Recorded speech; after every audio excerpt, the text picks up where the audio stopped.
Hello and welcome to this month's Utah's Online School Library Update and Highlight. I'm Kayla Towner. I'm so excited to share this Utah's Online School Library highlight, which is called Wonderopolis. This is a great place for you and your students to do some research and kind of discover what are your wonders. So let's go check it out.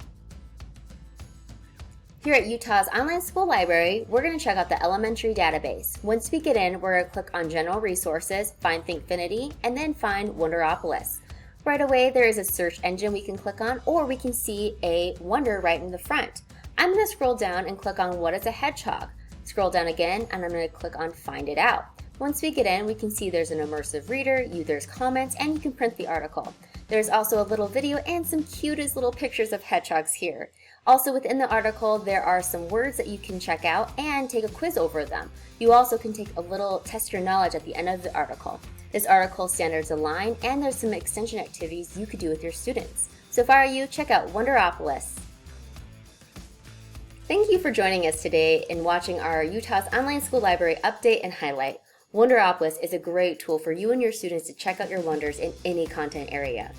If you would like your students to dig a little bit deeper, I suggest you check out the other databases in Utah's Online School Library. So please go to onlinelibrary.uen.org. If you have any other questions, please feel free to reach out to us at uen.org.